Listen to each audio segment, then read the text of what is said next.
Okay, ready. Okay, going down the line, if you could please state your name and the project that you submitted. Hi, I'm Jenny Donheiser. I directed Lob, ? And I'm Megan Kensel, and I wrote and starred in Lob. I'm Leah Fandler, and I directed Moment of Truth.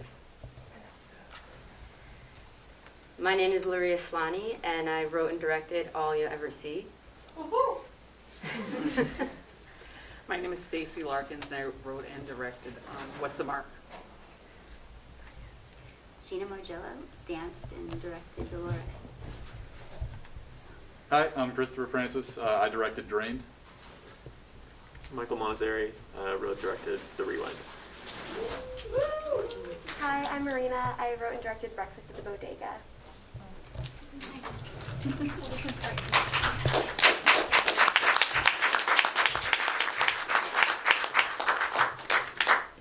So just to start with a fun question, what is one piece of advice that someone gave you that wasn't sufficient to film it?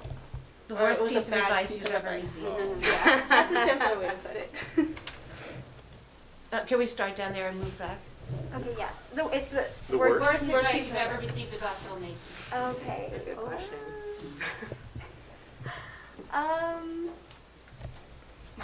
I guess, I don't know. I mean, I didn't go to film school, so I mean, maybe, but I think film school's great, so I don't know. I think either way is great. Listen to your actors. No, I'm kidding. I love you guys, wherever you're at. I love you guys. I honestly can't think of anything negative that someone's given me advice on, so. I can. Worst piece of advice that I ever got was go with your first edit. That was actually something that I was told was, oh yeah, the way you thought it the first way, that's the way that you're really going to want it. And I have got to tell you, there's been many edits, many versions of it afterwards. So what's the word? You know, don't be so judicious in the editing room. Get it cut down to how you want it. I didn't go to film school either, but there seem to be so many rules. Everyone says follow the rules of composition, there's rules of editing, rules of directing, but I always follow my intuition, and it never fails me. I agree with you, and I agree with you because I can't think of any bad. I really honestly can't think of any bad advice that I've received. I always remember good advice, but not so much bad. So I did get one. It was actually a pretty famous executive producer, and he was just like, yeah, don't do anything else. Just, write something, put it on YouTube. Hopefully somebody will do. Don't submit to anything, just that. So here I am. Yeah, bad advice. I don't know. I can't think of much, but the advice that I hear often from producers is, the way to save money is just don't pay your actors, and that's not nice. So maybe that's the worst advice I've heard. It's, I'll pay everybody. Right on. I'm struggling as well, but it is reminding me of a community theater teacher I had as a child who told me that I made too many faces, so I shouldn't act in film. But I'm here today, so. Yeah, I think honestly just listening, trying to accommodate everybody and everyone's notes. It's not necessarily bad advice, but I find myself doing that a lot, and I'm like, what am I doing? I should just make what I want. The next question is, what was the most memorable moment on set? I think we had a lot of fun with the fake head that we had. We made a replica of the actress's head, and she, we talked with her, we tossed her around. We had a lot of fun. Yeah, the head lives in my closet now. I think just the most memorable part for me was getting to work with Constance Schulman, because she's just an amazing performer and just a joy to work with. yeah, it was a lot of fun. Tiny, tiny crew, non-existent almost. But Kevin over there, the DP and colorist, we had like a little yoga mat. And when he shot that moment where it goes down from the lighthouse, like tilt downwards, he was like crouching on that yoga mat, like getting that perfect angle, and so much commitment. So and it was freezing outside. So yeah, that came to mind. That was, yeah, very, very nice, passionate, committed moment. So my most memorable moment on set was we were actually in an old movie theater, and we're like hearing this like alarm going off because the DP decided to use, you know, like they have like this mist to make it look all cool and nice. And all of a sudden we hear the fire alarms. We're like, all right, we're just gonna keep shooting. We're just gonna keep shooting. No worries, no worries. So my assistant director comes in. He's like, guys, you know, I think we gotta stop. And we're like, no, come on, we're just gonna do it. He's like, guys, it's kind of serious out there. And it was a small town out in Long Island. So I go out and like 3 fire trucks are outside. The whole town is outside. They're all looking in on my little film set.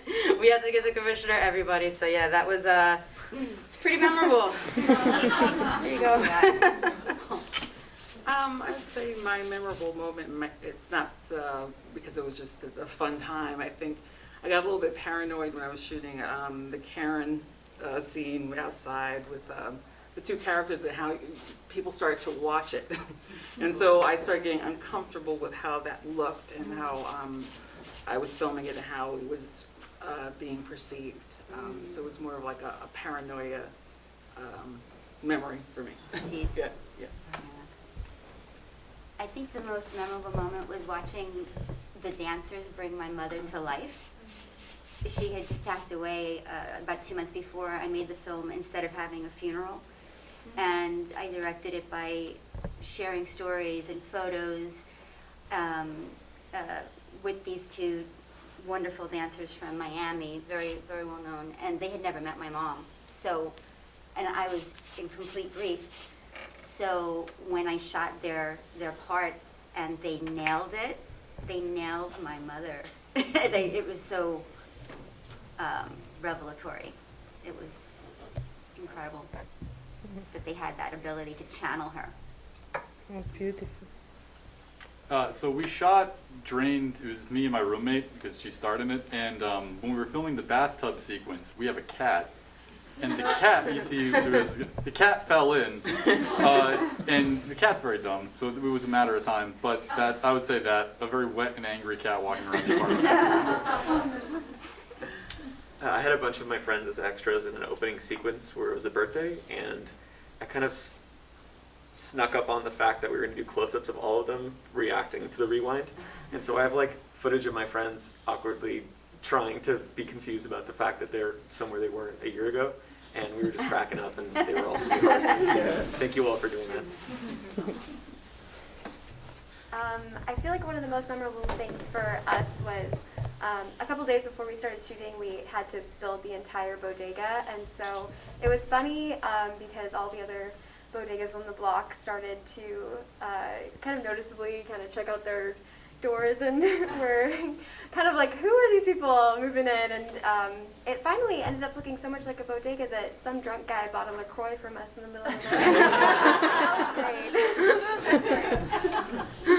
great. The next question is, what inspired you to make your work? For Breakfast at the Bodega, it really just started out with, I was living in Paris when I originally wrote it, and I had just like had this little image of like a bodega with French, like with little cafe tables outside of it, and it just started from like that scene, and I just kind of worked backwards from there. And so I kind of started there and then just was like, well, how did this happen, and who are the characters that live there, and kind of worked my way backwards from that moment. My grandfather's with us, and he's here, and my grandmother's not, and I didn't get to say goodbye to her, and some insight moment of realizing that I wanted to tell him how I felt about him while he was still here, and then so the notion of Tommy being able to do that through this science fiction event kind of came to be. So I made Drained at the beginning of the pandemic, and what basically happened is that we were told that we were going to be in.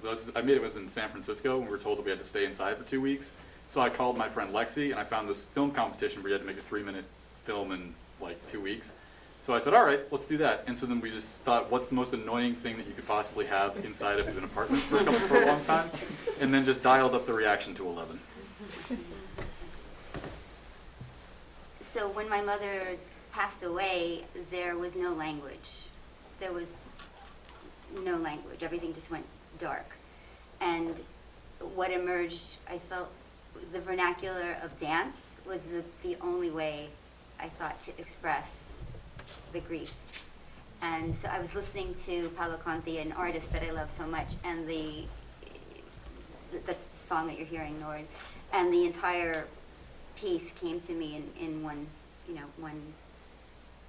session, one thought. But yeah, it became the vernacular of grief, the dance. I think what inspired my film is how much we are consumed with media and social media and our phones, and how much time we spend on them, and how we're influenced by what we see even on a subconscious level, and how often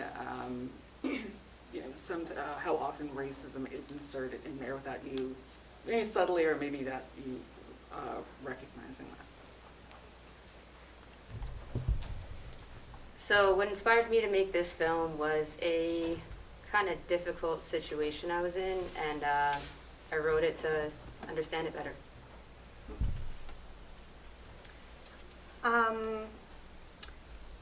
Basically, my husband and I, we collaborated on this, and he had an idea of a crime detective story, showing one thing, and then hearing another, and kind of playing around with the audience that way.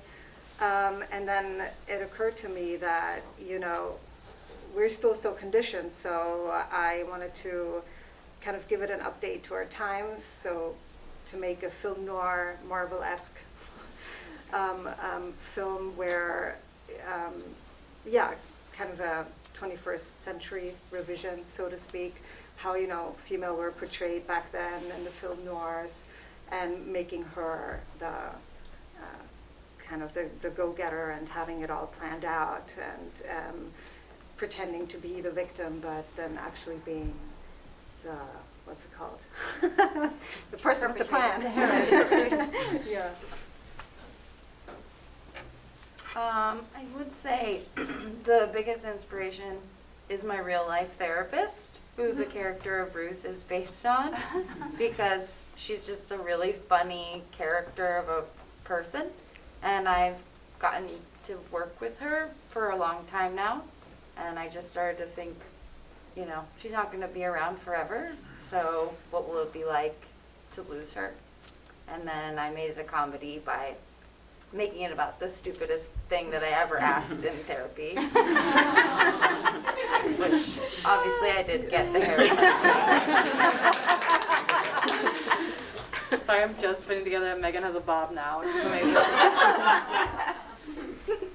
Does the audience have any questions? This is for, I can't remember your name, the film about racism. Stacy. Stacy, okay. I really liked the use of mixed media. Could you tell us a bit more about the thinking behind that? Your whole process. I'd like to say first, Stacy's a musician, and I think that really influenced this film. Oh, yeah. Oh, definitely, in terms of the rhythm and the flow. Yes. And then when you asked the question, I completely forgot. Well, he likes the whole use of mixed media throughout. Like, what made you think of using all the different parts that you used? Well, like you mentioned before, I am a musician, so there was like a whole musical segment there, and that was directly influenced in just wanting to insert something that you might not expect. And then I said, well, maybe I'll just put kind of like a music video. So that, for the music part, that being a musician sort of influenced the music segment. I got to write a song. The other parts, I'm always interested in just looking back into history and how things, how much has changed or how it hasn't changed. So going and looking up older, pictures in history, that kind of influenced what, how, going back and like you used to see those PSA videos, and some of the topics were so crazy in what they were talking about. And so I just had the idea, I'm not sure how I made the connection, just in putting that in as well. And also, I'm trying to come up with how can I hold attention for 14 minutes. So I try to do some different things in order to do my best to hold it, the audience's attention. I hope I answered that. Yes. Okay. I think we have time for one more question. Anyone? No? All right. Thank you guys so much for your beautiful work.